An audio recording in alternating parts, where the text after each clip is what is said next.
Hey, well, what's up, guys? Welcome back to The Collision. Daniel here to talk about the new Sonic the Hedgehog movie, Sonic 3. I have seen it, so let's talk about it.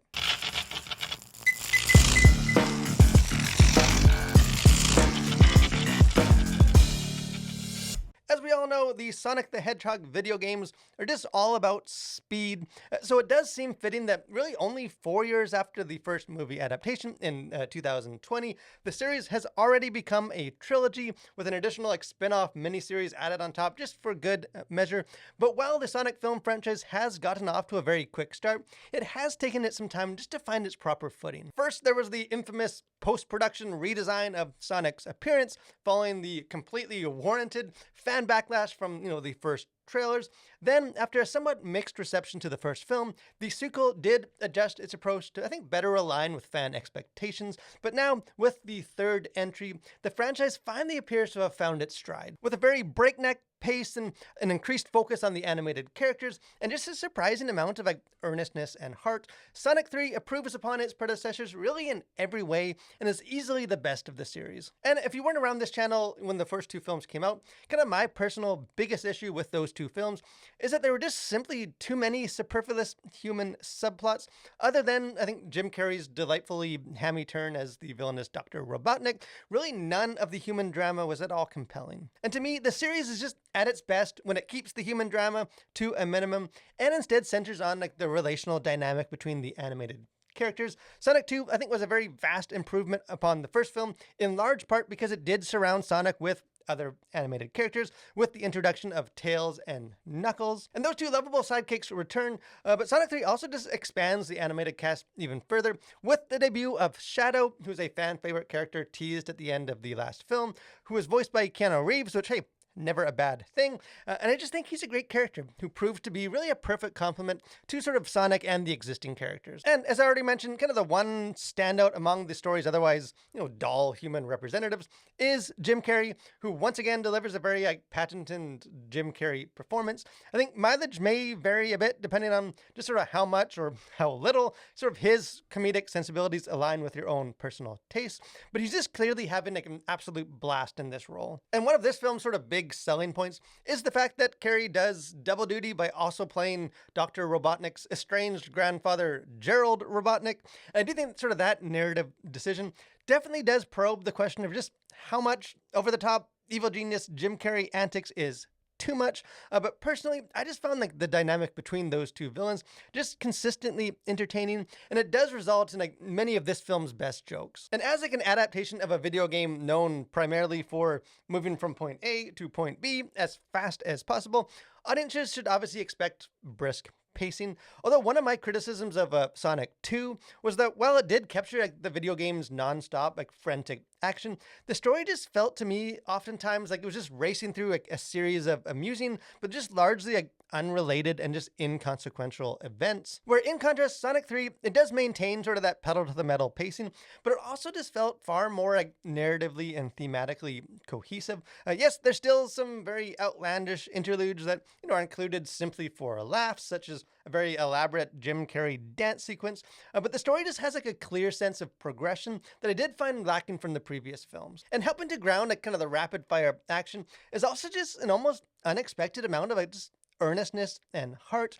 Yes, the sarcastic wit and sometimes juvenile gags from the previous films is very much still present, but Sonic 3 also explores some almost unexpectedly weighty themes such as grief and loss, with a degree of maturity that I think the previous films lacked. For example, scenes such as one where Sonic and Shadow just help each other to process the loss of a loved one and just find the strength to move forward despite the pain, just give the story a sense of depth that I think kind of keeps it from just devolving into a mere sugar rush of just flashy visuals or slapstick jokes. And of note for parents, I will also say that Sega was always the more edgier alternative to the buttoned up Nintendo, and the Sonic movies have all reflected that tone.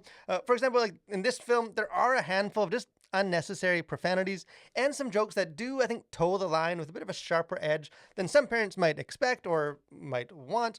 Although I do think if you have watched the first two films in the series, then you likely already know what to expect on that front.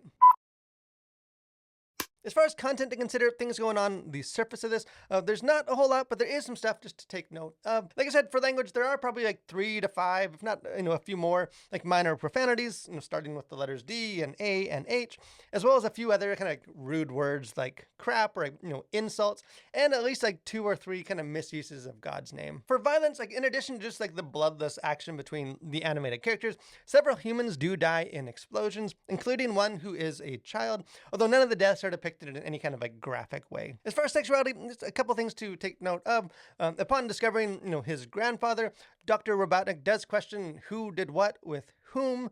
In another scene, while looking at himself in the mirror, he kind of laments that he is unattractive to all possible genders. There's also kind of like a repeated kind of motif, like a soap opera that the characters continue to watch, which does feature sort of twin brothers fighting over the love of the same woman who is wearing a somewhat like low-cut dress. There's also a moment where like a married man like looks at another woman in a way that does anger his wife, even if it's played kind of more in a jest. There's also a male character that refers to himself as having man boobs. Kind of lastly, just like Dr. Robotnik's like side character assistant, Agent Stone, is to me heavily implied to be gay, although I don't think his like sexuality is ever like, explicitly established, at least in this film. As far as themes, worldview, things going on beneath the surface, to me, Sonic 3 is just all about the impact of making wise choices. Because in an early scene, Tom, who is James Marsden's character, commends Sonic, telling him that despite the many hardships that he has endured, including the loss of his guardian figure, he is just not allowed that pain to define who he is, which leads Sonic to wonder what his life may have looked like had he chosen differently.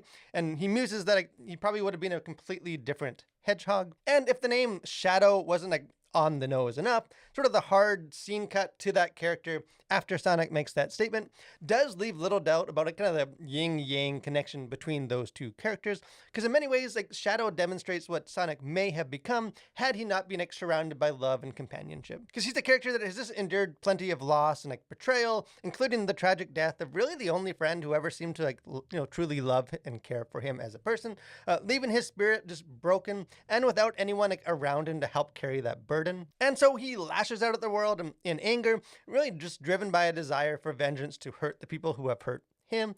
And kind of all throughout the film, Sonic's own internal conflict is to resist the temptation to do likewise and kind of succumb to the same fate, and to instead learn to trust and rely upon the strength of his friends. And as we read in scripture, Jesus said in Matthew 5:4, "Blessed are those who mourn, for they shall be comforted." And Sonic 3 may not reflect sort of that divine peace, but I think it does provide a wholesome picture of, the Apostle Paul's exhortation to the church in Romans 12:15, where he says, "Rejoice with those who rejoice, weep with those who weep." I think pain and loss, they're realities of life, but as Sonic and his friends, and ultimately Shadow as well, discover, such difficulties just need not be faced alone.